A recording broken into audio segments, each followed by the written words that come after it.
नमस्कार। नई उम्मीदें, नए सपने और एक नई शुरुआत हर सुबह लेकर आती है अवसर अपार, और हम आपके लिए लेकर आते हैं morning prime time power pack show नया सवेरा, जहां हमारी कोशिश होती है कि भारत की जो सर्वांगीण विकास की खबरें हैं वो करे साझा। इस मंच से मैं हूं आंचल, मेरे साथ है मेरी सहयोगी शहला। बहुत बहुत धन्यवाद आंचल और नमस्कार आप सभी दर्शकों को। अपने इस नया सवेरा के 1 घंटे के पावर पैक्ड शो में हम आपको भारत का जो आर्थिक विकास है उसकी झलक भी दिखाएंगे, साथ साथ खेल जगत से जुड़ी खबरें भी आपको दिखाएंगे, क्या हुआ है हिट और साथ साथ कैसे रहने वाली है आपकी सेहत फिट। इसके अलावा टेक टॉक, वर्ल्ड वॉच, हर वो बात जो कि आपके दिन को बेहद खास बनाने वाली है। तो शुरुआत सुर्खियों के साथ।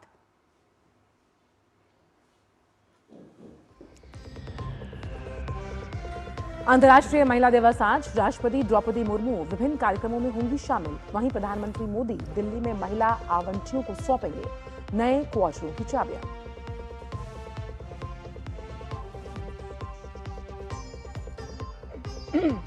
राष्ट्रपति द्रौपदी मुर्मू के अपमान पर घिरी ममता सरकार। उपराष्ट्रपति ने बताया दुर्भाग्यपूर्ण। पीएम मोदी ने कहा अपमान से देशवासियों में गहरी पीड़ा। ममता सरकार ने पार की सारी हदें।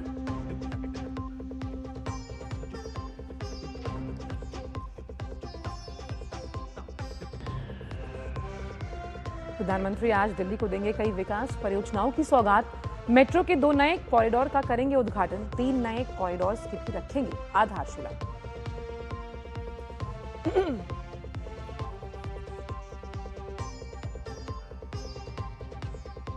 अमेरिकी राष्ट्रपति डोनाल्ड ट्रंप ने ईरान के साथ बातचीत की संभावना से किया इनकार।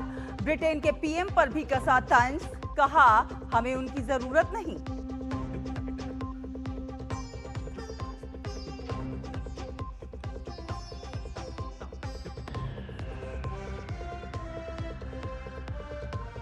और खेल की खबरों में अहमदाबाद के नरेंद्र मोदी स्टेडियम में आज होगा महासंग्राम। T20 वर्ल्ड कप के फाइनल में आज टीम इंडिया के सामने होगी न्यूजीलैंड की चुनौती।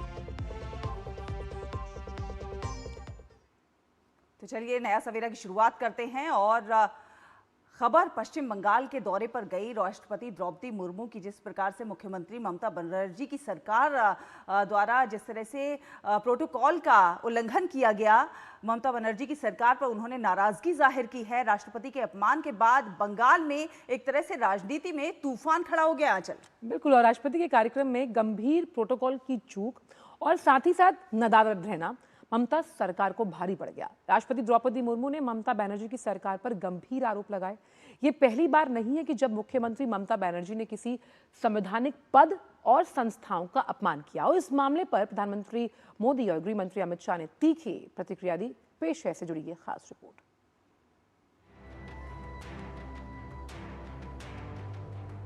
ऐसा बहुत कम होता है जब बेहद शालीन और शांत रहने वाली राष्ट्रपति द्रौपदी मुर्मू किसी पर नाराज हो जाएं।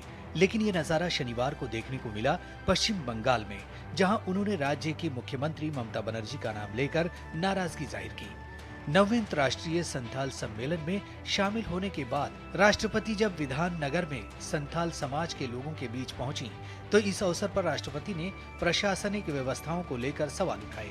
उन्होंने कहा कि इस कार्यक्रम में राज्य के मुख्यमंत्री को भी शामिल होना चाहिए था, लेकिन वो नहीं आई। पता नहीं प्रशासन का मन में क्या हुआ, मुझे पता है। हम तो आसानी से यहाँ आए, उन्होंने बोले नहीं वहाँ जगह कंजेस्टेड है। मैंने देखा यहाँ तो मुझे लगता है 5 लाख लोग यहाँ इकट्ठे हो सकते, लेकिन पता नहीं वहाँ किस लिए हमको ले गए। यहाँ के भाइयों बहनों ज्यादा नहीं जा पाए, इसीलिए मैंने सोचा कि उनके पास जाएं, वहाँ देखें और कैसे रहते। राजस्थान तो बहुत अच्छा है, लेकिन साफ सफाई की जरूरत है और यहाँ बहुत सारे लोग इकट्ठे हो सकते हैं। मुझे पता नहीं, प्रशासन तो बहुत, यहाँ के लोग बहुत इंटेलिजेंस है, बहुत ही सुलझे हुए लोग हैं, लेकिन उनके मन में क्या आया मुझे पता नहीं कि वहाँ कर दिए जहाँ संताल लोग जा ना पाए। लेकिन पता नहीं क्या हुआ, क्या मन में समाया है उनका, वो जाने। लेकिन मैं बहुत दुखी हूँ। जनरली देखा जाए तो प्रेसिडेंट आते हैं तो चीफ मिनिस्टर भी आना चाहिए, मंत्री भी आना चाहिए, लेकिन चीफ मिनिस्टर मैडम भी आए नहीं और गवर्नर का तो तबादला हो गया है। तो नहीं आ पाए, लेकिन क्योंकि डेट पहले से फिक्स था इसीलिए मैं आ गई। प्रधानमंत्री नरेंद्र मोदी ने राष्ट्रपति द्रौपदी मुर्मू के अपमान के लिए पश्चिम बंगाल की टीएमसी सरकार पर तीखा हमला किया है। उन्होंने सोशल मीडिया प्लेटफॉर्म एक्स पर इस घटना को अत्यंत शर्मनाक बताया और कहा कि ऐसा पहले कभी नहीं हुआ। प्रधानमंत्री मोदी ने कहा कि इस घटना से लोकतंत्र और आदिवासी समुदाय के सशक्तिकरण पर विश्वास रखने वाले हर व्यक्ति को गहरी निराशा हुई है। पीएम मोदी ने कहा कि राष्ट्रपति जी जो स्वयं आदिवासी समुदाय से आती हैं, उनके द्वारा व्यक्त की गई पीड़ा और व्यथा ने देश के लोगों के मन में गहरा दुख पैदा किया है और पश्चिम बंगाल की टीएमसी सरकार ने वास्तव में सभी सीमाएं पार कर दी हैं। प्रधानमंत्री नरेंद्र मोदी ने राष्ट्रपति के अपमान के लिए टीएमसी सरकार के प्रशासन को जिम्मेदार बताया। पीएम मोदी ने कहा कि राष्ट्रपति का पद राजनीति से ऊपर होता है और इस पद की गरिमा का हमेशा सम्मान किया जाना चाहिए। केंद्रीय गृह मंत्री अमित शाह ने भी पश्चिम बंगाल सरकार द्वारा राष्ट्रपति द्रौपदी मुर्मू का अपमान करने पर तीखा हमला बोला। एक्स पर पोस्ट में उन्होंने कहा कि पश्चिम बंगाल की टीएमसी सरकार ने अपने अराजक व्यवहार की नई सीमा तय करते हुए भारत की राष्ट्रपति का अपमान किया है। ये दिखाता है कि टीएमसी सरकार में घुन लग चुका है, जो न केवल नागरिकों के संवैधानिक अधिकारों का उल्लंघन करती है, बल्कि भारत की राष्ट्रपति तक को अपनी तानाशाही से नहीं छोड़ती है। लेकिन मुख्यमंत्री ममता बनर्जी राष्ट्रपति के अपमान के मुद्दे पर गलती मानने की बजाय अब इससे राजनीतिक रंग देने की कोशिश में जुट गई हैं। इतना ही नहीं, ममता बनर्जी ने राष्ट्रपति के लिए बेहद अपमानजनक भाषा का इस्तेमाल किया है और राष्ट्रपति के दौरे को लेकर विवादित बयान भी दिया है। ये कोई पहली बार नहीं है जब ममता बनर्जी ने संवैधानिक पद और संस्थानों का अपमान किया हो। इससे पहले भी ममता बनर्जी ऐसा कर चुकी है। साल 2025 में पीएम मोदी के कोलकाता मेट्रो प्रोजेक्ट उद्घाटन कार्यक्रम में ममता शामिल नहीं हुई थी। साल 2021 में ममता बनर्जी ने कोलकाता में नेताजी बोस के एक कार्यक्रम में प्रधानमंत्री मोदी की उपस्थिति में भाषण देने से इनकार कर दिया था।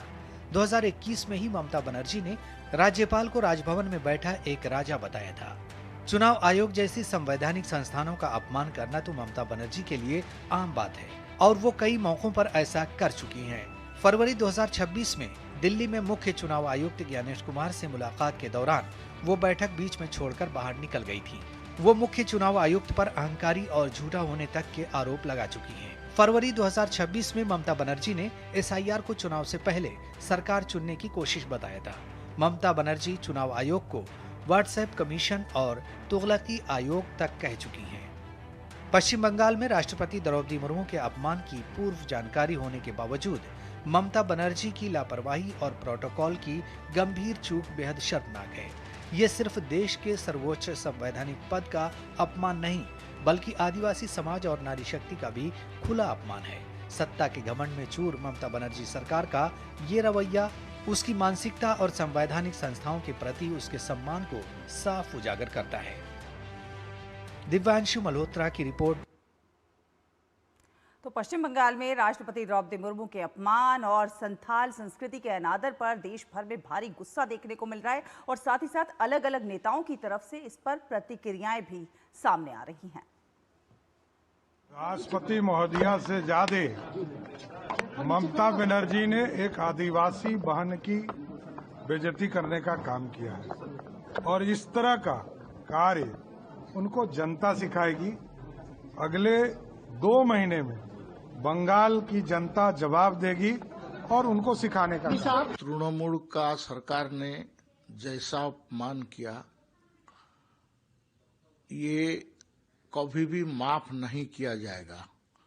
जनजाति लोग को, जनजाति संप्रदाय समुदाय के राष्ट्रपति होने के कारण सरकार ने ऐसा एंटी डेमोक्रेसी, कानून के बाहर और ब्लू बुक का जो नियम है, इसको उल्लंघन किया है।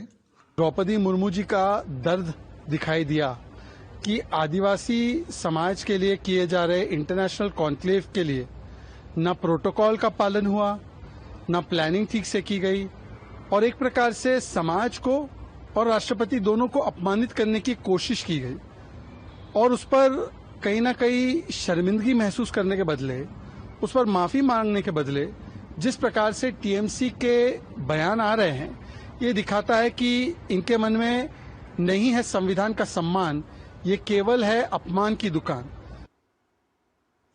और इसी बड़ी खबर पर हमारे साथ हमारे संवाददाता सौरभ दत्ता इस वक्त जुड़ गए हैं। सौरभ, सुप्रभात आपको। सवाल पहला यही कि जिस तरह से संवैधानिक पद की गरिमा को ये ठेस और चोट पहुंचाई गई है, इसके लिए कई सवाल उठ रहे हैं अब ममता सरकार पर। आंचल, देखिए, सवाल तो उठ रहे हैं और सवाल आज से नहीं उठ रहे हैं, सवाल बहुत दिनों से उठ रहे हैं। लेकिन कल जो हुआ, कल द्रौपदी मुर्मू, राष्ट्रपति द्रौपदी मुर्मू के जो कर्मसूची यहाँ पे थे सिलीगुड़ी में, वहां पे पहले क्या हुआ, पहले हुआ कि वहां पे विधाननगर रोड नाम का एक इलाका है, वहां पे उनका प्रोग्राम होना था, लेकिन प्रशासन से अनुमति नहीं मिली और इसके लिए उनका प्रोग्राम वहां से कहीं दूर गोसाईपुर नाम का एक इलाका है जहाँ पे वो प्रोग्राम हुआ। तो मंच से ही पहले राष्ट्रपति द्रौपदी मुर्मू ने कहा कि ये जो जगह है, इस जगह पे मैं वो देख रही थी कि बहुत सारे लोग आ नहीं पाए और इससे वो व्यथित थे, और फिर वो जगह पे वो चली गई जहाँ पे उनका प्रोग्राम पहले उन जो ऑर्गेनाइजर्स थे, जो उन्होंने प्लान किया था कि यहाँ पे ये प्रोग्राम करेंगे, और वहां पे जाके उन्होंने कहा कि यहाँ पे प्रशासन की तरफ से जो कहा गया था कि यहाँ पे जो जमायत होगी उसके लिए ये जगह ठीक नहीं है, उन्होंने वहीं से कहा कि ये जगह उनको ऐसा नहीं लग रहा था कि ये जगह ठीक नहीं है। और साथ ही साथ फिर प्रोटोकॉल की बात आई, जब उन्होंने कहा कि वो मेरी बड़ी बहन है, लेकिन वो नहीं आई। और इस पूरे मामले में कहीं भी ऐसा कुछ नहीं था राष्ट्रपति के भाषण में जहां पे उन्होंने शालीनता नहीं सौरभ, एक सवाल ये भी है कि हम जानते हैं, जितना हमने राष्ट्रपति द्रौपदी मुर्मू को देखा है, वो स्वभाव से काफी ज्यादा विनम्र है और कभी किसी से गुस्से से बात भी नहीं करती हैं। और ऐसे में जब उनका अनादर होता है और वो अपनी पीड़ा व्यक्त करती हैं, तो उसके बाद जो प्रतिक्रियाएं आती हैं वो और ज्यादा जो है दिल को चोट पहुंचाने वाली प्रतिक्रियाएं होती हैं। जी देखिए, बिल्कुल वही बात मैं बोल रहा था कि जब महामहिम राष्ट्रपति द्रौपदी मुर्मू ने अपनी बात रखी कि उनको पीड़ा हो रही है इस पूरी बात को लेकर, उसमें भी वो शालीन से पूरी बात को रखी थी, और वो जो नम्र स्वभाव के है उसी के तहत उन्होंने बड़ी बहन संबोधित करके, ममता बनर्जी को बड़ी बहन संबोधित करके ही पूरी बात को रखी थी। लेकिन पलटवार में जो रिएक्शंस आया, एक जो मंच था, वो मंच एक खुला मंच है, वो एसआईआर का विरोध का धरना मंच है, वहां पे काफी सारे टीएमसी वर्कर्स है। ये जगह अगर आप देख लें तो ये एस्प्लैनेड है, एकदम कोलकाता का हार्ट ऑफ द सिटी है, माइक्रोफोन दूर दूर तक जा रहा है, और वहां से जाके एक सीएम कहती हैं कि आप पॉलिटिक्स करने आई है, राष्ट्रपति है वो देश के राष्ट्रपति को पॉलिटिसाइज करना, यही अपनी में एक श्रमदायक घटना है। और फिर जाके वहीं पर वो नहीं रुकी, वो बोलती रही कि आप साल में एक बार आइए तो मैं जाऊंगा, लेकिन आप साल में बार बार आएंगे तो मैं क्यों जाऊं, मैं क्या आपके लिए पर यहाँ पर हूँ, मैं क्या आपके पीछे पीछे घूमूंगा। ये जो सारी बातें हैं, ये जो ABCD कोई भी आएगा मुझे जाना पड़ेगा, ये जो सारी बातें हैं, इसमें कहीं ना कहीं एक इंसान की आप जो शिष्टाचार है उसको नहीं जताता है। आप देखिए, कोई भी व्यक्ति कोई भी बात कहे, आप क्या कहेंगे, आप नम्र से कहिए, विनय से कहिए, लेकिन आप अपना गला चढ़ा के अपनी बात कहेंगे। लेकिन सौरभ, इसमें एक चीज आपसे समझना और चाहिए कि लगातार टीएमसी पर जिस तरह से सवाल उठाए जा रहे हैं, और इस पर ममता बनर्जी का ये कहना है कि उन्हें कार्यक्रम की जानकारी ही नहीं थी, यानी राज्य प्रशासन को, पुलिस प्रशासन को इस बाबत जानकारी नहीं थी। इसमें कितनी सच्चाई है? क्योंकि अगर कोई भी राष्ट्रपति कार्यालय से जो कार्यक्रम होता है उसकी पूरी जानकारी राज्य को दी जाती है जहां राष्ट्रपति जाती हैं, तो क्या ये मुमकिन है कि बिना जानकारी के इस तरह का आयोजन वहां किया गया हो? पहली बात तो ये है कि जब वो अपना रिएक्शंस दे रही थी तभी तो उन्होंने कहा कि उनको दिन पहले पता चला कि राष्ट्रपति आ रही हैं, तो इसका मतलब ये नहीं कि उनके पास जानकारी नहीं थी। उन्होंने क्या कहा, मेरे पास प्रायोरिटी क्या है, एसआईआर का विरोध या आपको जो आपका जो कर्मसूची है उसके पास जाना। वो साफ कह रही है कि उनका विरोध, कॉन्स्टिट्यूशनल जो बॉडी है इलेक्शन कमीशन, उनके खिलाफ ये प्रोटेस्ट ही उनका प्रायोरिटी है। ये प्रोटेस्ट उनका प्रायोरिटी है क्योंकि उनके वोट बैंक के ऊपर अब करारा वार हुआ है। ये जो 60 लाख अंडर एडजुडिकेटेड का फिगर्स है उसमें बहुत सारे ऐसे लोग हैं जो वैध वोटर नहीं है और इसी के लिए वो धन्ना राजनीति में है। तो इसी के लिए वो खुद बोल रही है कि ये उनका प्रायोरिटी है। दूसरी बात ये है कि जब सीएम की तरफ से पोस्ट किया गया उनके ऑफिस की तरफ से, जी बिल्कुल सौरभ, आप आपसे हमारे साथ ऑर्गेनाइजर के संपादक प्रफुल्ल केतकर जी भी जुड़ गए हैं। उनसे जरा समझना चाहेंगे कि दरअसल प्रोटोकॉल क्या है, क्योंकि जिस तरह राष्ट्रपति जो हैं वो किसी पार्टी की राष्ट्रपति नहीं होती हैं। जब वो राष्ट्रपति चुन के आती हैं तो एक ऐसा संवैधानिक पद है जब सारे पूरे देश की वो राष्ट्रपति हैं और सभी पार्टियों से वो ऊपर हैं। ऐसे में जब उनका कार्यक्रम किसी राज्य में होता है तो प्रोटोकॉल क्या कहता है, क्या कुछ होना चाहिए था? केतकर जी। जी नमस्कार। देखिए, राष्ट्रपति भवन का प्रोटोकॉल बहुत ही स्पष्ट और स्ट्रिक्ट होता है। बहुत सारे कार्यक्रमों में मुझे भी राष्ट्रपति जी के सहभागी होने का, कार्यक्रम करने का, उसमें मंच पर रहने का एक प्रोटोकॉल की एक वहां पे जिसको हम कह सकते हैं कि स्टैंडर्ड ऑपरेटिंग प्रोसीजर की एक डायरी होती है। कौन मंच पर रहेगा तो कितने क्या उसका क्रम होगा, राष्ट्रपति जी आएंगी तो उसका एयरपोर्ट पर क्या प्रोटोकॉल होगा, रिसेप्शन का क्या प्रोटोकॉल होगा, कार्यक्रम तक पहुंचने का गाड़ी के काफिले का क्या प्रोटोकॉल होगा, कार्यक्रम का क्या प्रोटोकॉल होगा, कार्यक्रम के उपरांत यदि वो रुकने वाली है तो उसका क्या होगा। ये अनप्रेसिडेंटेड सिनेरियो है कि राष्ट्रपति जी का कोई कार्यक्रम तय हुआ, वो कार्यक्रम जिस स्थान के लिए तय हुआ वो स्थान नकारा गया और स्थान पर उनको करना पड़ा, और फिर राष्ट्रपति जी को ये फिर से पूर्व निर्धारित स्थान पर जाकर एक इस तरीके से पब्लिक स्टेटमेंट देना पड़ रहा है।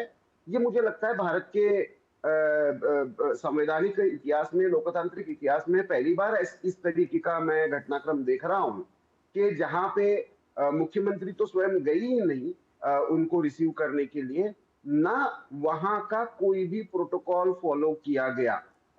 ये बड़े दुर्भाग्य की बात है, क्योंकि कार्यक्रम कोई राजनीतिक नहीं था जी। इंटरनेशनल संथाल कॉन्फ्रेंस थी, और इंटरनेशनल संथाल कॉन्फ्रेंस राष्ट्रपति जी का सामान्यतः कार्यक्रम यदि तय होता है तो वो 2-3 महीने पहले से डेट दी जाती है, और वो स्थानिक प्रशासन को भी उसके बारे में जानकारी होती है, और जो आयोजक होते हैं उनकी तरफ से भी जाता है, लेकिन उससे महत्वपूर्ण राष्ट्रपति भवन की तरफ से भी जानकारी ये राज्य सरकार को और स्थानिक प्रशासन को जाती है। केतकर साहब, आपको एक मिनट और रोकना इसमें चाहेंगे क्योंकि लगातार रिएक्शंस आ रहे हैं इस मुद्दे पर, और उपराष्ट्रपति ने भी ट्वीट कर जो कुछ कहा एक बार अपने दर्शकों से वो साझा कर देते हैं, फिर आपके पास वापस आते हैं, फिर आप अपनी बात पूरी कीजिएगा। उपराष्ट्रपति सीपी राधाकृष्णन ने पश्चिम बंगाल में राष्ट्रपति द्रौपदी मुर्मू के अपमान के लिए गहरा दुख जताया। उपराष्ट्रपति ने सोशल मीडिया प्लेटफॉर्म एक्स पर इस घटना को दुर्भाग्यपूर्ण बताया है और लिखा है कि भारत के राष्ट्रपति का पद हमारे गणराज्य का सर्वोच्च संवैधानिक पद है और इससे हमेशा वो सम्मान, प्रोटोकॉल और गरिमा मिलनी चाहिए जिसके ये हकदार हैं। पश्चिम बंगाल में उनके संवैधानिक पद के हिसाब से व्यवस्था में जो भी चूक हुई दुर्भाग्यपूर्ण है। भारत के राष्ट्रपति के पद की गरिमा को हमेशा बनाए रखना चाहिए और राष्ट्र के सर्वोच्च पद को उचित सम्मान दिया जाना चाहिए। केतकर साहब, लगातार जो चौतरफा रिएक्शंस आ रहे हैं उसमें ये बात सर्वथा कही जा रही है कि पद का सम्मान होना चाहिए, लेकिन टीएमसी की राजनीति शायद अब इस संवैधानिक पद के सम्मान को कहीं ना कहीं नकार रही है और उनका वहां पर ना होना इस कार्यक्रम में इस बात की पुष्टि भी करता है। जी नहीं, ये पहली बार नहीं है। देखिए, होम मिनिस्ट्री की तरफ से जब बीएसएफ के जो कंट्रोल है वो 50 किलोमीटर तक बढ़ाने का जब निर्णय हुआ तो उसका भी अपोज किया गया। जब सीबीआई या ईडी का कुछ इन्वेस्टिगेशन हुआ तो पहली बार ऐसा हुआ कि मुख्यमंत्री अपने पुलिस अधिकारियों को लेकर खुद वहां पे धरने पर पहुंच गई कि हम अरेस्ट नहीं होने देंगे। पहली बार ऐसा हुआ है कि जो कॉन्स्टिट्यूशनल अथॉरिटी इलेक्शन कमीशन है उसका जो एसआईआर या एक तरीके से हम कह सकते हैं कि मतदाता सूची का शुद्धिकरण करना, जो उसकी प्राइमरी रिस्पॉन्सिबिलिटी है, केवल अधिकार नहीं, प्राइमरी रिस्पॉन्सिबिलिटी है, लेकिन उसमें भी अड़ंगा पूरे देश भर में तो एसआईआर हो रहा है, वहां पे कहीं पे भी इस तरीके का ये नहीं हुआ। हाँ ठीक है, कुछ लोगों के नामों को लेकर, प्रोसेस को लेकर कुछ ना कुछ प्रतिक्रिया आती है, उसके ऊपर इलेक्शन कमीशन को स्टेटमेंट भी दिया जाता है, इलेक्शन कमीशन उस पर कुछ उस प्रोसेस को ठीक करने का भी प्रयास कहीं पे चूक हुई है तो करता है।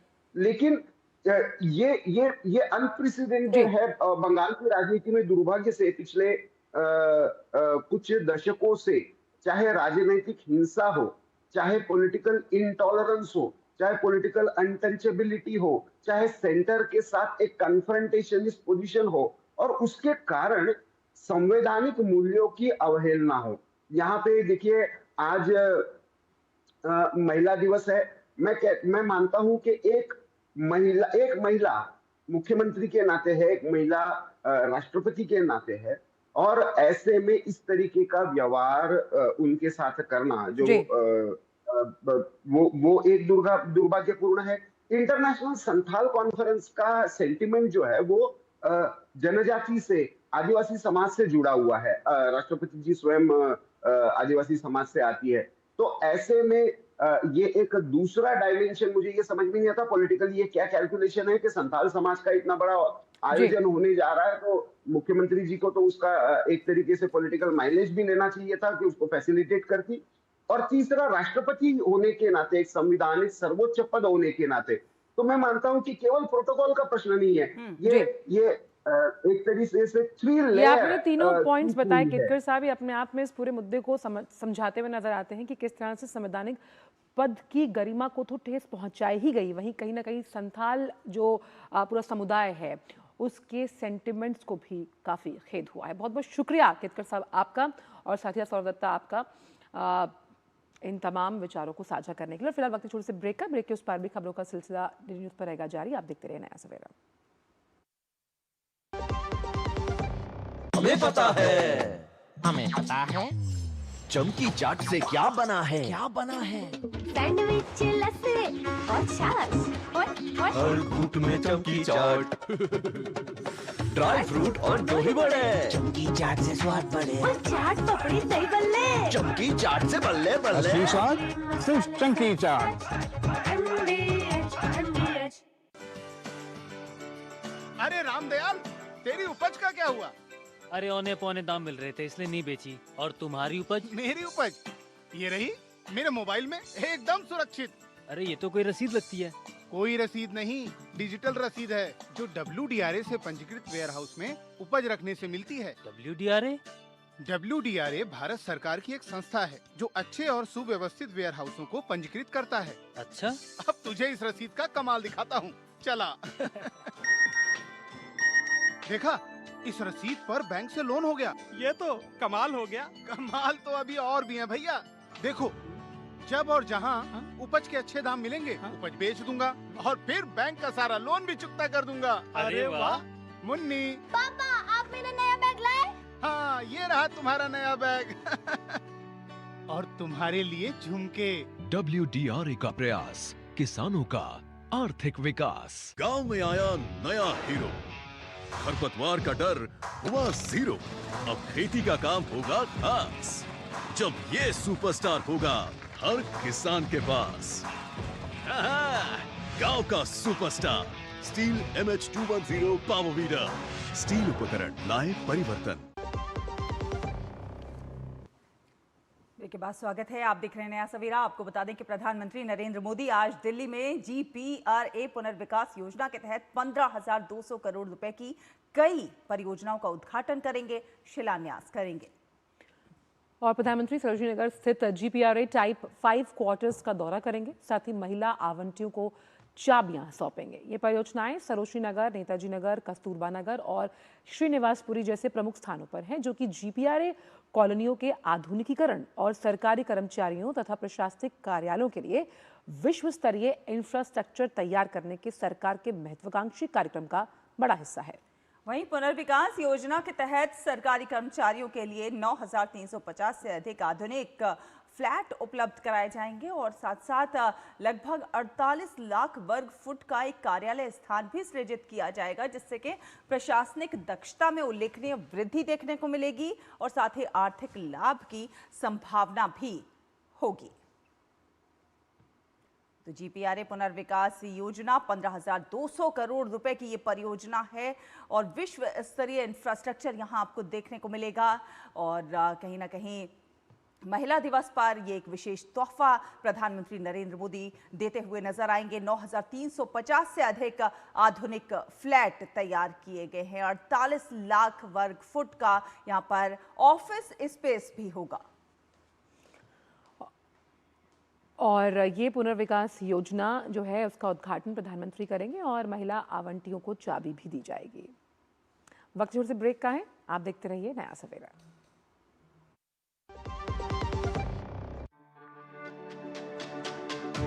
मेरी पसंद, मेरी पसंद, मेरी पसंद, मेरी पसंद, हमारी पसंद, हम सबकी पसंद। मजबूत देश का मजबूत सरिया हो गया स्टील। गांव में आया नया हीरो, खरपतवार का डर हुआ जीरो। अब खेती का काम होगा खास, जब ये सुपरस्टार होगा हर किसान के पास। गांव का superstar steel MH210 power weeder. Steel उपकरण लाए परिवर्तन। सुनो, एक अच्छी इंश्योरेंस पॉलिसी AI से पूछते हैं। एक ऐसी पॉलिसी जिसमें प्रीमियम पेमेंट हो लिमिटेड पर इनकम आती रहे लाइफ टाइम। LIC का जीवन उत्सव। एक ऐसी पॉलिसी जो दे होल लाइफ इंश्योरेंस कवर भी। LIC का जीवन उत्सव। वाओ, चलो तो LIC की जीवन उत्सव पॉलिसी ही लेते हैं। मैं भी तुमसे यही कह रही थी, LIC का जीवन उत्सव। लाइफ टाइम सेलिब्रेशन मनाइए LIC के जीवन उत्सव के साथ, फ्यूचर सेट है। ब्रेक के बाद स्पीकर स्वागत। बढ़ते हैं आगे। प्रधानमंत्री नरेंद्र मोदी दिल्ली में लगभग 33,500 करोड़ रुपए की अनेक विकास परियोजनाओं का उद्घाटन और शिलान्यास भी आज करेंगे। इसमें करीब 18,300 करोड़ रुपए की लागत वाली दिल्ली मेट्रो परियोजनाओं का उद्घाटन और शिलान्यास शामिल है। बिल्कुल। और पीएम द्वारा दिल्ली की जनता को दी जा रही मेट्रो की ये सौगात से कितने उत्साहित हैं दिल्ली वासी, हमारे संवाददाता गिरीश निशाना ने इसका जायजा लिया है, आपको दिखाते हैं। दिल्ली मेट्रो के निरंतर विस्तार से शहर की परिवहन व्यवस्था एक नए चरण में प्रवेश कर रही है। प्रधानमंत्री नरेंद्र मोदी करीब 18,300 करोड़ रुपए की लागत से दिल्ली मेट्रो परियोजनाओं का उद्घाटन और शिलान्यास करेंगे। जिन मेट्रो परियोजनाओं का पीएम उद्घाटन करने जा रहे हैं, उनसे दिल्ली को तेज, सुगम और पर्यावरण अनुकूल सार्वजनिक परिवहन प्रणाली की दिशा में महत्वपूर्ण बढ़त मिलेगी। इन परियोजनाओं से न केवल यात्रियों को बेहतर सुविधा मिलेगी, बल्कि सड़कों पर निजी वाहनों का दबाव कम होगा और प्रदूषण नियंत्रण के प्रयासों को भी मजबूती मिलेगी। प्रधानमंत्री द्वारा देश की राजधानी दिल्ली को दी जा रही दिल्ली मेट्रो की सौगात से लोग काफी उत्साहित हैं। हमारे मोदी जी भी मेट्रो के चौथे फेज के एक्सपेंशन को इनॉग्रेट करने वाले हैं और आपको पता है हर एक मेट्रो में महिलाओं के लिए एक स्पेशल अरेंजमेंट होता है, तो इससे महिलाओं में दुगनी ताकत आ जाती है। और क्योंकि इंटरनेशनल वीमेंस डे को ही हो रहा है, तो ये हमारे देश के प्रधानमंत्री की तरफ से उनके लिए बहुत बड़ा तोहफा है। मोदी जी ने अथक प्रयास से उस इलाके की सुध ली है जो बहुत ही ज़्यादा जाम से पीड़ित था और ट्रांसपोर्टेशन की भी उधर असुविधा थी। तो ये बहुत ही अच्छी बात है कि नई दिल्ली से मजलिस पार्क से जुड़ जाएगा, तो लोगों को सुविधा भी होगी, समय की बचत होगी और जाम से भी निजात मिलेगा। ये भजनपुरा, यमुना विहार, खजूरी, बाबरपुर, ये बहुत खुश हैं, माननीय प्रधानमंत्री महोदय से बहुत खुश हैं कि उन्होंने इस इलाके को भी पूरी दिल्ली से कनेक्ट कर दिया। गुड़गांव के लिए कनेक्टिविटी आ गई है और एक तरह से जो पूरा सर्कल है दिल्ली का उस लाइन से पूरा हो रहा है, तो हम बहुत खुश हैं। दिल्ली मेट्रो और प्रधानमंत्री मोदी जी का बहुत शुक्रिया इस लाइन को शुरू करने के लिए। प्रधानमंत्री नरेंद्र मोदी दिल्ली मेट्रो के 2 नए कॉरिडोर का उद्घाटन करेंगे।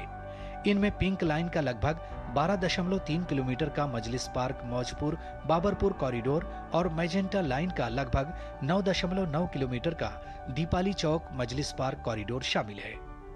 नई कनेक्टिविटी से बुराड़ी, जगतपुर, वजीराबाद, खजूरी खास, भजनपुरा, यमुना विहार, मधुबन चौक, हैदरपुर बादली मोड़, भलसवा, मजलिस पार्क समेत दिल्ली के कई इलाकों को फायदा होगा। प्रधानमंत्री दिल्ली मेट्रो के चरण 5A के अंतर्गत लगभग 16.10 किलोमीटर लंबे 3 कॉरिडोर की आधारशिला भी रखेंगे। ये 3 नए कॉरिडोर RK आश्रम मार्ग से इंद्रप्रस्थ, एरोसिटी से इंदिरा गांधी एयरपोर्ट टर्मिनल 1 और तुगलकाबाद के कालिंदी कुंज हैं। यह कॉरिडोर नोएडा, दक्षिण दिल्ली और हवाई अड्डे के बीच यात्रा करने वाले लोगों के लिए कनेक्टिविटी में सुधार करेंगे। प्रधानमंत्री नरेंद्र मोदी जहां दिल्ली मेट्रो के 2 नए कॉरिडोर का उद्घाटन करेंगे, तो वहीं 3 नए कॉरिडोर की आधारशिला भी रखेंगे। ये कॉरिडोर राष्ट्रीय राजधानी के कई महत्वपूर्ण स्थानों को सीधी कनेक्टिविटी प्रदान करेंगे। कैमरामैन मुकेश कुमार के साथ गिरीश निशाना, डीडी न्यूज, दिल्ली। आधी आबादी लेकिन सपने पूरे आसमान जितने। संघर्ष, साहस और सफलता की अनगिनत कहानियों के साथ दुनिया भर की ये महिलाएं हर क्षेत्र में नई इबारत लिख रही हैं। जी और इन्हीं उपलब्धियों और समान अधिकारों की लड़ाई को सम्मान देने के लिए हर साल 8 मार्च यानी आज ही के दिन अंतर्राष्ट्रीय महिला दिवस मनाया जाता है। देखिए इससे जुड़ी हमारी ये खास रिपोर्ट। हर साल 8 मार्च को दुनिया भर में अंतर्राष्ट्रीय महिला दिवस मनाया जाता है। ये दिन महिलाओं की उपलब्धियों को सम्मान देने और लैंगिक समानता के लिए जारी संघर्ष को याद करने का अवसर है। ये दिवस राष्ट्रीय, सांस्कृतिक और आर्थिक सीमाओं से परे महिलाओं के अधिकारों और भागीदारी के लिए वैश्विक आंदोलन का प्रतीक बन चुका है। अंतर्राष्ट्रीय महिला दिवस की शुरुआत 20वीं सदी की शुरुआत में श्रमिक आंदोलनों से हुई थी, जब महिलाएं बेहतर कामकाजी परिस्थितियों, मतदान के अधिकार और समान अवसरों की मांग को लेकर आगे आईं। बाद में 1977 में संयुक्त राष्ट्र ने इसे आधिकारिक मान्यता दी और तब से ये दिन महिलाओं के अधिकारों के लिए वैश्विक मंच बन गया। आज अंतर्राष्ट्रीय महिला दिवस दुनिया के विकसित और विकासशील देशों में महिलाओं के सशक्तिकरण की आवाज बन चुका है। ये दिन महिलाओं की सामाजिक, आर्थिक और राजनीतिक उपलब्धियों को सम्मान देने के साथ साथ समान अधिकार की मांग को मजबूत करता है। संयुक्त राष्ट्र के मुताबिक आज भी दुनिया में लैंगिक समानता हासिल करने के लिए लंबा रास्ता तय करना बाकी है। वैश्विक स्तर पर महिलाओं को पुरुषों के मुकाबले केवल 64% कानूनी अधिकार ही प्राप्त हैं। ऐसे में दिवस समान न्याय, अवसर और अधिकारों के लिए कार्रवाई का आह्वान भी है। संयुक्त राष्ट्र हर साल अंतर्राष्ट्रीय महिला दिवस के जरिए दुनिया भर की सरकारों, संगठनों और समाज को महिलाओं के अधिकारों और समान अवसरों को बढ़ावा देने के लिए प्रेरित करता है। इसके तहत शिक्षा, रोजगार, राजनीतिक भागीदारी, सुरक्षा और आर्थिक सशक्तिकरण जैसे मुद्दों पर वैश्विक स्तर पर चर्चा और पहल की जाती है। आज अंतर्राष्ट्रीय महिला दिवस सिर्फ एक उत्सव नहीं, बल्कि बदलाव का संदेश है। ये दिन याद दिलाता है कि जब महिलाओं को शिक्षा, अवसर और नेतृत्व में समान भागीदारी मिलती है, तो समाज, अर्थव्यवस्था और पूरी दुनिया आगे बढ़ती है। अंतर्राष्ट्रीय महिला दिवस दुनिया को ये संदेश देता है कि महिलाओं की समान भागीदारी के बिना सतत विकास संभव नहीं है। इसलिए ये दिन केवल जश्न का नहीं, बल्कि अधिकार, न्याय और समान अवसरों के लिए सामूहिक कार्रवाई का भी प्रतीक है। Bureau report, DD news. तो कहते हैं कोमल है कमजोर नहीं तू, शक्ति का नाम ही नारी है, जग को जीवन देने वाली मौत भी तुझसे हारी। और यही आत्मविश्वास से लबरेज महिलाएं जुझारूपन से जब आसमान में उड़ती हैं तो उनकी उड़ान को रोकना अब संभव नहीं। वक्त से ब्रेक का, ब्रेक के उस पर आकर जानेंगे समाचार पत्रों में क्या कुछ खास है आपके लिए। जुड़े रहिए आप डीडी न्यूज में नया सवेरा के साथ। सिप सिप जीरा सिप जीरा सिप, MDS का जलजीरा जीरा सिप, जीरा सिप जीरा सिप, प्यास बुझाए ठंडक लाए सबको भाए जीरा सिप, MDS का जलजीरा जीरा सिप। जीरा सिप, असली रिफ्रेशिंग, असली स्वाद, असली मजा। गांव में आया नया हीरो, खरपतवार का डर हुआ जीरो। अब खेती का काम होगा खास, जब ये सुपरस्टार होगा हर किसान के पास। गांव का superstar steel MH210 power weeder, steel उपकरण लाए परिवर्तन। ओ हरि भैया, अरे वाह, खेतों में कौन सी फसल लगाए हो? 12 महीने कमा कर दे ऐसी फसल। क्या? मैंने नया व्यवसाय शुरू किया है। उसके लिए पैसे? इसमें किसी निवेश की जरूरत ही नहीं। अच्छा मुखिया जी। अरे मुखिया जी नमस्ते। अरे हरी, कब आ रहे हो? आप बस चलिए, मैं पहुंचता हूं। अब मैं LIC एजेंट हूं। LIC एजेंट बनो, अब बड़ा सोचो। हमारी वेबसाइट पर जाएं या अपनी नजदीकी LIC शाखा से संपर्क करें। ब्रेक के बाद का स्वागत और आइए बात करते हैं समाचार पत्रों में छपी प्रमुख और दिलचस्प खबरों की हमारे खास सेगमेंट प्रेस रिपोर्ट्स में। पहली खबर शैला। तो बिल्कुल पहली खबर का रुख कर लेते हैं। हम जानते हैं कि गृह मंत्री अमित शाह का पूरा फोकस है कि किस प्रकार से नक्सलवाद का जल्द से जल्द खात्मा किया जाए। उसके लिए वो दृढ़ प्रतिज्ञ भी नजर आते हैं और उसी से जुड़ी हुई खबर है, जंगल का बदला है मनोविज्ञान, थम रही हैं बंदूकें, भरोसे की खुली है राह। जी हाँ, तेलंगाना के हैदराबाद में शनिवार को 130 माओवादियों ने 124 हथियारों के साथ आत्मसमर्पण कर दिया और ये घटना दंडकारण्य के जंगलों से दशकों से गूंज रही बंदूकों की आवाज को कमजोर करने का कहीं ना कहीं एक मजबूत संदेश देती हुई, संकेत देती हुई नजर आती है। समर्पण करने वालों में 42 सदस्य जो है कुख्यात हिंसक बताए जा रहे हैं और साथ साथ बटालियन के हिडवा जो बटालियन है उसके बताए जा रहे हैं। और इस समर्पण के साथ ही जो है कहीं ना कहीं एक संकेत ये मिला है कि नक्सलवाद अब जो है अपने अंत की ओर है और लोग मेन स्ट्रीम में, मुख्य धारा में शामिल होना चाहते हैं। बिल्कुल, और इसी के लिए कई योजनाएं भी राज्य सरकार केंद्र सरकार के साथ समन्वय को लेकर चलाती है। आइए दूसरी खबर का रुख करते हैं जो कि हम नवभारत से ले रहे हैं और ये बात जुड़ी हुई है गर्मी से। जी हाँ, हाई गर्मी, यानी कि अभी हम देख रहे हैं कि मार्च शुरू हुए सिर्फ 8 ही दिन हुए हैं, लेकिन जिस तरह से अगर कई रिकॉर्ड्स की बात की जाए तो गर्मी ने 15 साल का रिकॉर्ड तोड़ा। वजह ये रही कि फरवरी में ही आसमान बहुत साफ रहा और जिस तरह से बारिश की उम्मीद की गई थी वो 98% कम हुई है, जो अगर हम पुराने सालों से इसकी तुलना करें। और ऐसे में आसमान साफ होने की वजह से जो सूरज की गर्मी है वो लगातार लोगों तक पहुंच रही है और अभी से जो तापमान है उसकी गर्माहट हम महसूस कर पा रहे हैं। तो आने वाले समय में अगर हम मार्च के अंत की बात करें तो टेम्परेचर जो है वो 37 डिग्री तक जाने की संभावना जताई जा रही है। तो इसलिए 2022 की अगर बात की तो उसके मुकाबले इस बार 10 दिन पहले राजधानी में जो तापमान है उससे आपको गर्मी महसूस होने लगी है और अगले हफ्ते ही 37 डिग्री तक तापमान जा सकता है।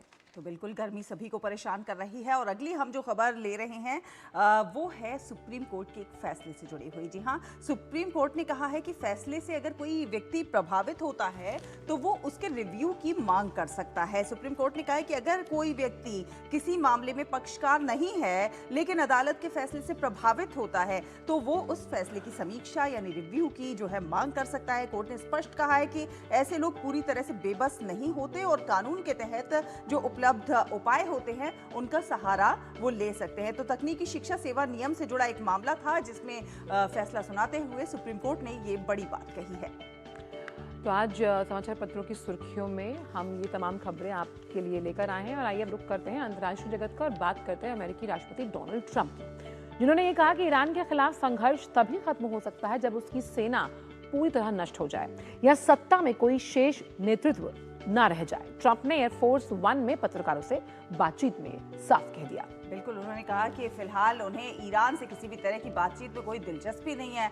ट्रंप की ये जो टिप्पणी है ये एक ऐसे समय में सामने आई है जब इजराइल और ईरान के बीच हमले लगातार जारी हैं और मध्य पूर्व में हम देख रहे हैं लगातार कि तनाव बढ़ता जा रहा है। इस बीच ईरान के राष्ट्रपति मसूद पेजेश्कियन ने पड़ोसी खाड़ी देशों से ईरानी हमलों के लिए माफी मांगी है और उनसे अमेरिका इजराइल के हमलों में शामिल ना होने की अपील भी की है। उन्होंने ट्रंप की बिना शर्त आत्मसमर्पण की मांग को सिर्फ एक सपना बताते हुए खारिज कर दिया है। तो ईरान के राष्ट्रपति ने खाड़ी देशों से माफी मांगी है और साथ साथ कहा है कि ये जो ट्रंप का सपना है वो सिर्फ एक सपना ही रह जाएगा।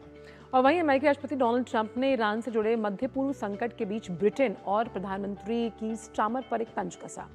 ट्रंप ने सोशल मीडिया पर लिखा कि ब्रिटेन जो कभी हमारा सबसे बड़ा सहयोगी था अब मध्य पूर्व में 2 विमान वाहक पोत भेजने पर गंभीरता से विचार कर रहा है।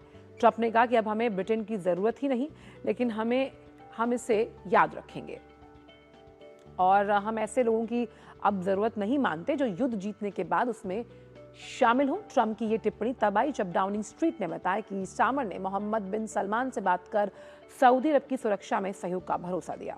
दोनों नेताओं ने रक्षा अभियानों और नागरिकों के समर्थन में खुफिया सहयोग बढ़ाने पर भी चर्चा की है। तो जीत जाने के बाद शामिल होने वालों की जरूरत नहीं, ये डोनाल्ड ट्रंप का कहना है। मध्य पूर्व में सैन्य तैनाती बढ़ाएगा ब्रिटेन। तो संवाददाता चंद्रशेखर जोशी ज्यादा जानकारी के साथ हमारे साथ जुड़ रहे हैं। चंद्रशेखर, जिस तरह से हम लगातार देख रहे हैं दोनों तरफ से जो है प्रतिक्रियाएं सामने आ रही हैं, कोई ना रुकने को तैयार है और ना ही झुकने को तैयार है।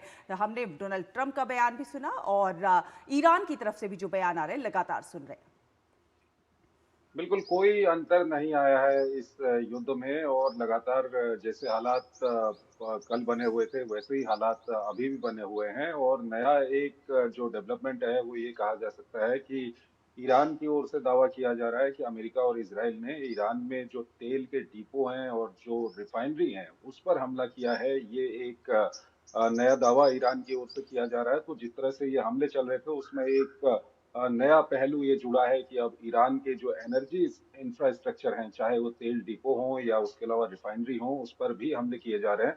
और वहीं दूसरी ओर जो खाड़ी के देश हैं या हम इजराइल की बात करें, लगातार इन पर ईरान की ओर से मिसाइल और ड्रोन बरसाए जा रहे हैं। अभी कुछ ही देर पहले आईआरजीसी की ओर से ये जानकारी दी गई है कि 27वीं वेव छोड़ी गई है जो खाड़ी देशों में अमेरिकी इंस्टॉलेशन है, अमेरिकी बेसेस हैं और इजराइल के ऊपर ईरान की ओर से। तो हालात ऐसे ही बने हुए हैं और साथ ही साथ उधर लेबनान में भी लगातार हिजबुल्लाह के खिलाफ इजराइल के हमले जारी हैं। और इधर अभी आपने जैसे सुना कि प्रेसिडेंट ट्रंप कह रहे हैं कि वो अभी कुछ दिन और लगेंगे इसमें। हालांकि उनका कहना है कि 70% जो ईरान का मिसाइल लॉन्चिंग सिस्टम है, ईरान की मिसाइल कैपेबिलिटी है, साथ ही साथ ईरान की जो एयरफोर्स है और नेवी है, उनका कहना है कि 70% तक इसको बर्बाद कर दिया गया है। वो कहते हैं कि ईरानियन नेवी के 42 शिप अभी तक खत्म कर दिए गए हैं। लेकिन देखा जाए तो ईरान की ओर से अभी भी लगातार जो रॉकेट्स हैं, मिसाइल्स हैं, ड्रोन हैं, वो खाड़ी के देशों में जो अमेरिकी बेसिस हैं वहां पर दागे जा रहे हैं, इजराइल में दागे जा रहे हैं। हालांकि अधिकतर जगहों पर इनको इंटरसेप्ट कर लिया जा रहा है। लेकिन कल यूएई और कुवैत में 2 अमेरिकी बेस हैं जहां पर ये बताया जा रहा है कि ईरान की मिसाइल वहां पर हिट करने में कामयाब हो गई थी और वहां पर अमेरिकी बेसिस को कुछ नुकसान हुआ है। जी, बहुत बहुत शुक्रिया चंद्रशेखर, आपका इन तमाम जानकारी को हमसे साझा करने के लिए। और वहीं लगातार जो बयानबाजी सामने आ रही, जहां पर ट्रंप कह रहे हैं कि अगर जब तक सेना खत्म नहीं होती तब तक युद्ध खत्म नहीं होगा। बढ़ते आगे और अब बात करते हैं हमारे खास सेगमेंट एक दिन एक उत्सव से जुड़ी हुई।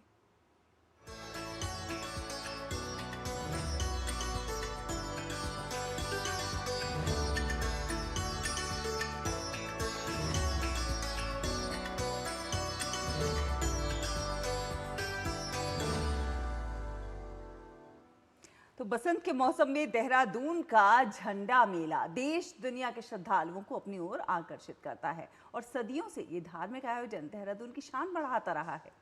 आखिर क्यों लगता है ये मेला, क्या है इसका ऐतिहासिक महत्व और इसकी प्राचीन परंपरा, देखिए इस रिपोर्ट के जरिए। दून घाटी, जहां सदियों पुरानी आस्था और परंपराएं आज भी पूरे वैभव के साथ जीवित है। हर साल होली के रंग फीके पड़ते ही यहाँ श्रद्धा का एक और रंग गहराने लगता है। देहरादून का ऐतिहासिक झंडा मेला जो केवल एक धार्मिक आयोजन ही नहीं बल्कि आस्था, संस्कृति और सामूहिक श्रद्धा का जीवंत उत्सव है। होली के 5वें दिन से लगने वाले इस झंडा मेले में हर साल ध्वज दंड स्थापित होता है। ध्वज दंड पर झंडे जी के आरोहण के साथ ही करीब 3 सप्ताह तक चलने वाले ऐतिहासिक मेले की शुरुआत होती है। देहरादून के श्री गुरुराम राय दरबार साहिब में लगने वाला झंडा मेला प्रमुख धार्मिक आयोजनों में गिना जाता है। हजारों श्रद्धालु दूर दूर से यहाँ पहुंचकर झंडे जी का दर्शन करते हैं और अपनी श्रद्धा अर्पित करते हैं। झंडे जी की स्थापना अपने आप में एक अनूठी परंपरा है। विशाल लकड़ी के ध्वज दंड को पहले दूध, दही, घी और गंगा जल से पवित्र किया जाता है। इसके बाद श्रद्धालु श्रद्धा से इसे कपड़ों से लपेटते हैं और पूरे विधि विधान से इसका आरोहण किया जाता है। मान्यता है कि झंडे जी के दर्शन और कपड़ा चढ़ाने से भक्तों की मनोकामनाएं पूर्ण होती हैं। करीब 350 साल पुराना ये मेला श्री गुरु राम राय के जन्मोत्सव से जुड़ा है। 17वीं सदी में जब उन्होंने दून घाटी में अपना डेरा स्थापित किया, तभी से ये परंपरा शुरू हुई जो आज भी उसी श्रद्धा और भव्यता के साथ निभाई जा रही है। झंडे जी के आरोहण के साथ ही दून नगरी एक बार फिर भक्ति और उत्सव के रंग में रंग उठेगी। पंजाब, हरियाणा, हिमाचल प्रदेश और उत्तर प्रदेश समेत कई राज्यों से आने वाले श्रद्धालु इस मेले को आस्था, सेवा और भाईचारे का महापर्व बना देते हैं और इसी के साथ सदियों पुरानी ये परंपरा हर साल दून घाटी को श्रद्धा के रंग से सराबोर कर देती है। Bureau report, DD news.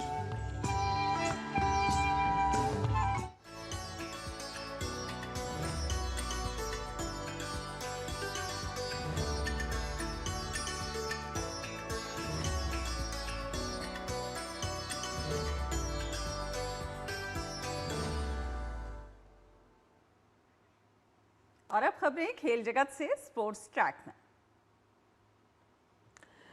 बात करते हैं अहमदाबाद के नरेंद्र मोदी स्टेडियम की, जो तैयार है एक ऐतिहासिक मुकाबले के लिए। टीम इंडिया के सामने न्यूजीलैंड की चुनौती है, लेकिन दांव पर सिर्फ ट्रॉफी नहीं बल्कि कई बड़े रिकॉर्ड भी हैं। तो क्या भारत जो है वो इतिहास रचते हुए लगातार दूसरा T20 वर्ल्ड कप जीतेगा या फिर कीवी टीम पहली बार चैंपियन बनते हुए नजर आएगी? भारतीय टीम के पास इतिहास रचने का मौका। कोई टीम लगातार 2 बार नहीं जीती T20 विश्व कप। कोई टीम अपने घर पर नहीं बनी T20 चैंपियन। अहमदाबाद में भारतीय टीम T20 विश्व कप 2026 का फाइनल खेलने उतरेगी तो उसके सामने सिर्फ न्यूजीलैंड ही नहीं बल्कि पुराने रिकॉर्ड्स की भी चुनौती होगी। ये फाइनल जीतने के साथ ही भारत के पास कई कीर्तिमान बनाने का मौका है। आज तक कोई भी टीम अपने T20 खिताब की रक्षा नहीं कर पाई है। डिफेंडिंग चैंपियन भारत अगर फाइनल जीत जाता है तो ये इतिहास में पहली बार होगा कि कोई टीम लगातार 2 बार T20 विश्व कप जीतेगी। वहीं किसी टीम ने अपने घर पर कभी T20 विश्व कप नहीं जीता है। ऐसे में मेजबान भारत ये इतिहास भी रच सकता है। हालांकि सामने है न्यूजीलैंड, जिसकी नजर पहली बार T20 विश्व चैंपियन बनने पर है और जिसे भारत ने कभी T20 विश्व कप में नहीं हराया है। भारत और न्यूजीलैंड T20 क्रिकेट में 30 बार आमने सामने हुए हैं, जिसने भारत ने 16 और न्यूजीलैंड ने 11 मैच जीतने में कामयाबी पाई है और 3 मुकाबले टाई रहे हैं। वहीं T20 विश्व कप में दोनों टीम 3 बार आमने सामने हुई है और तीनों बार न्यूजीलैंड ने ही बाजी मारी है। इस टूर्नामेंट में भारत ने सिर्फ एक मुकाबला दक्षिण अफ्रीका के खिलाफ गंवाया है। सेमीफाइनल में भारत ने एक बेहद रोमांचक मुकाबले में इंग्लैंड को 7 रन से मात दी थी। वहीं न्यूजीलैंड को इस टूर्नामेंट में ग्रुप स्टेज में दक्षिण अफ्रीका और सुपर 8 में इंग्लैंड के खिलाफ हार का सामना करना पड़ा। न्यूजीलैंड एक तरफा सेमीफाइनल में दक्षिण अफ्रीका को रौंदकर फाइनल में पहुंची है। फाइनल मैच अहमदाबाद के नरेंद्र मोदी स्टेडियम की सेंटर पिच पर खेला जाएगा, जिस पर एक हाई स्कोरिंग मुकाबला होने की उम्मीद है। लाल और काली मिट्टी के मिश्रण वाली इस पिच पर बाउंस रहेगा और पेसर्स की भूमिका अहम हो सकती है। संजू सैमसन पिछले 2 मैच में जमकर रन बटोर चुके हैं और शानदार फॉर्म में हैं। वहीं जसप्रीत बुमराह दुनिया के किसी भी मैदान में किसी भी पिच पर घातक साबित होते हैं। फाइनल में एक बार फिर भारत को करिश्माई गेंदबाजी की उम्मीद रहेगी। न्यूजीलैंड के फिल एलन का स्ट्राइक रेट टूर्नामेंट में सबसे ज्यादा है और वो सबसे ज्यादा छक्के भी लगा चुके हैं। ऐसे में भारतीय गेंदबाजों के लिए उनसे निपटना आसान नहीं होगा। सचिन रविंद्र इस बार अपनी बल्लेबाजी ही नहीं बल्कि गेंदबाजी के लिए भी सुर्खियों में हैं। कुल 128 रन और 11 विकेट के साथ वो बड़े इम्पैक्ट प्लेयर साबित हुए हैं। अहमदाबाद के नरेंद्र मोदी स्टेडियम में भारतीय टीम ने कुल 10 T20 मैच खेले हैं, जिनमें से 7 में भारत को जीत मिली है, वहीं 3 में हार का सामना करना पड़ा। मौजूदा विश्व कप में भारतीय टीम ने यहां 2 मैच खेले हैं। नीदरलैंड्स के खिलाफ भारत ने जीत दर्ज की थी, वहीं दक्षिण अफ्रीका के खिलाफ भारत को हार का सामना करना पड़ा था। वहीं न्यूजीलैंड ने इस मैदान पर T20 मैच खेले हैं 2 बार और दोनों में ही उसे हार का सामना करना पड़ा। 2011 में भारतीय टीम अपने घर में वनडे विश्व कप जीतने वाली पहली टीम बनी थी। अब भारत के पास अपने घर में T20 विश्व कप जीतने वाली पहली टीम बनने का मौका है। यही उम्मीद है कि रविवार को दुनिया के इस सबसे बड़े क्रिकेट स्टेडियम में भारतीय टीम T20 खिताब की रक्षा करने वाली और अपने घर में T20 चैंपियन बनने वाली पहली टीम बनेगी। कैमरा पर्सन SP दुबे के साथ सुचित्रा, DD न्यूज़, अहमदाबाद। और क्रिकेट के रोमांच से जुड़ी इस खबर पर ज़्यादा जानकारी के साथ जुड़ रही हैं अहमदाबाद से ही हमारी संवाददाता सुचित्रा।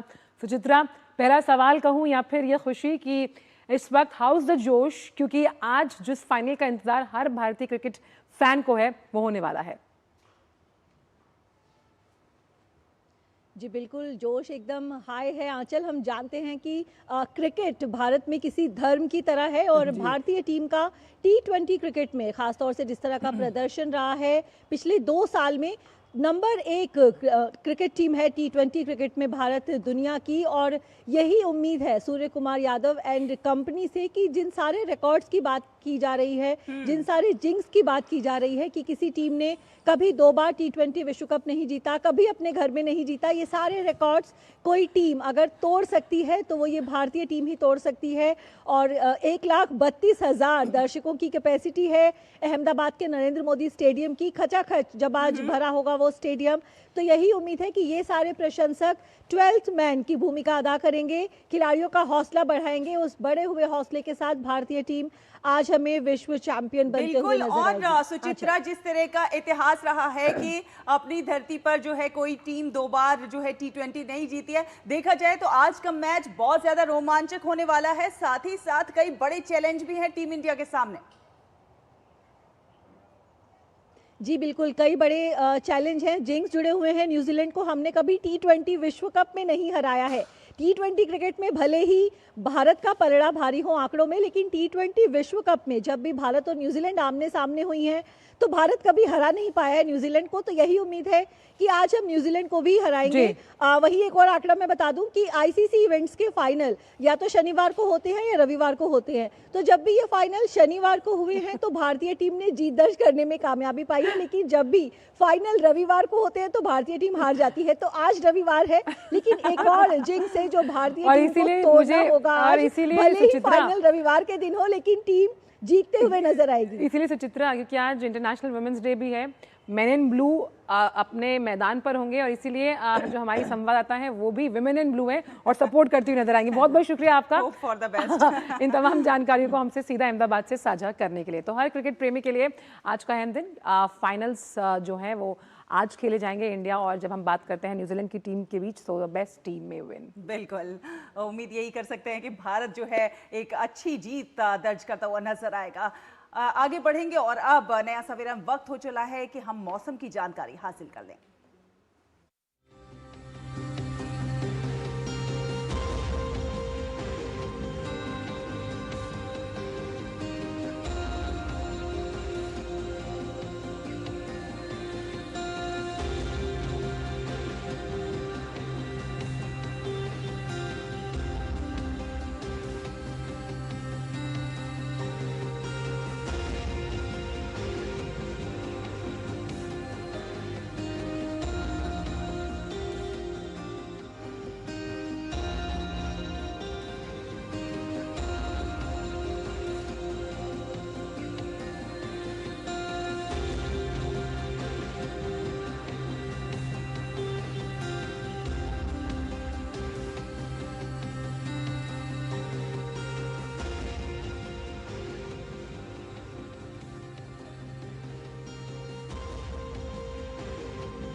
और नया सवेरे में वक्त आ गया है कि हम आपसे विदा लें, लेकिन जाने से पहले आपको दिखाते हैं अमेरिका के फिलाडेल्फिया में आयोजित फिलाडेल्फिया फ्लावर शो 2026, जहां रंग बिरंगे फूल और भव्य उद्यानों की शानदार प्रदर्शनी लगाई गई है। तो आप इस शानदार फूलों की प्रदर्शनी का आनंद उठाइए, इन खूबसूरत फूलों को निहारिए।